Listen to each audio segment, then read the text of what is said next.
कल रात के बिग बॉस एपिसोड में जो वीकेंड का बार संडे वाला होता है, उसमें रवि किशन ने क्लियरली करणवीर को कहा कि आप फ्रंट फुट पे नहीं खेल रहे हैं, आप बैक फुट पे हैं, आप सेफ खेल रहे हैं एंड आप पीठ पीछे बातें कर रहे हैं, कॉन्स्पिरेसीज बना रहे हैं, योजनाएं बना रहे हैं, but you are an onlooker, आप स्पेक्टेटर बन के रह गए हैं because you are not confronting that person.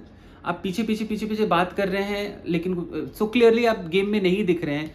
So there is no content contribution because he was suppose to be one of the strongest players, लेकिन वो वैसा कुछ हो नहीं रहा है। तो उसको रियलिटी चेक मिला है, काफ़ी शेकअप मिला है रवि किशन की बातों से। हंसी मजाक में था, बट हंसी मजाक ही होता है उस सेशन में, लेकिन आपको सच, कड़वा सच आपके सामने रख दिया जाता है।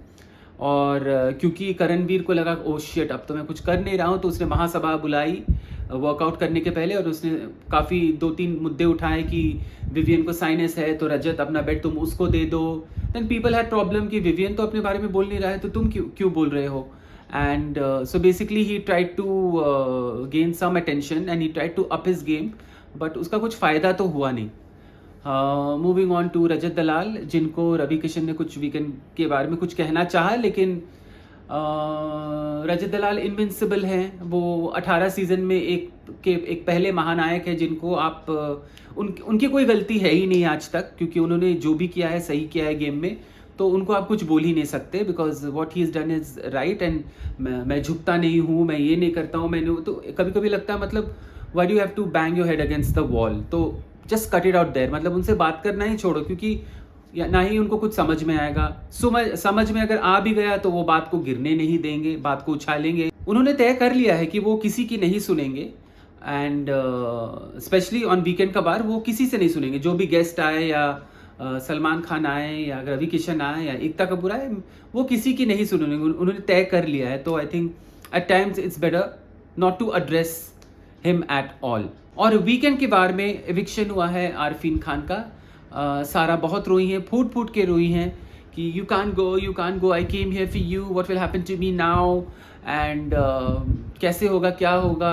अविनाश तो फिर भी ठीक है, Vivian is the real bad guy and these girls they are mean girls. मतलब वो मोमेंट उसने इतना और नेगेटिव कर दिया कि कोई ठीक से बाय भी नहीं बोल पा रहा था आरफीन को, इवन अविनाश को। यू डिड इट, तुम चाहते थे ना यही हो, तुम चाहते थे ना यही हो।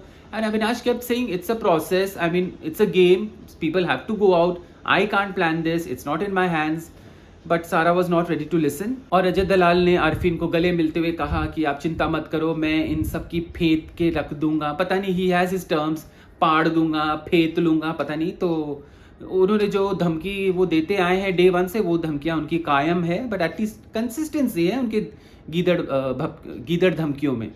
दिग्विजय ने भी पंगा लेना वापस से शुरू कर दिया है, क्योंकि वो दिख ही नहीं रहा है।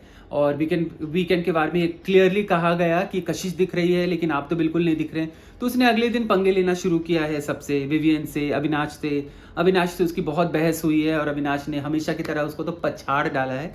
तो ये ज़बरदस्ती के पंगे will never work on big boss. I mean मतलब आप आए हैं, आप क्लेम करके आए थे कि मैं ये करूँगा वो करूँगा, लेकिन आपने कुछ खासा किया नहीं है, आप दिख ही नहीं रहे हैं। मतलब आपसे ज़्यादा तो कशिश दिख रही है। तो these toll claims have fallen flat basically. और एपिसोड के एंड में ये देखने को मिला है कि राशन टास्क हो रहा है। टास्क नहीं, बिग बॉस ने कहा है आप 50 चीज़ों की लिस्ट बनाइए जो हम आपको किचन में भेजेंगे, जिसमें विवियन की कॉफ़ी और ग्रीन टी जो सारा छिपा रही थी वो सब इंक्लूडेड नहीं है। और जब 50 चीज़ बन गई है, और तो बिग बॉस ने कहा कि विवियन की कॉफ़ी एक ही शर्त में जाएगी, अगर लिस्ट में से 50 की लिस्ट में से 5 चीज़ों को आप माइनस करेंगे। तो विवियन ने कहा है कि I need my coffee, I haven't got my coffee in 3 weeks. और इस पर बहुत बड़ा बवाल शुरू हो गया है, और वो है एपिसोड का फ्रीज पॉइंट, क्योंकि अब नेक्स्ट एपिसोड में मतलब आज रात ये देखना है कि इस टॉपिक पे कितना बवाल होता है।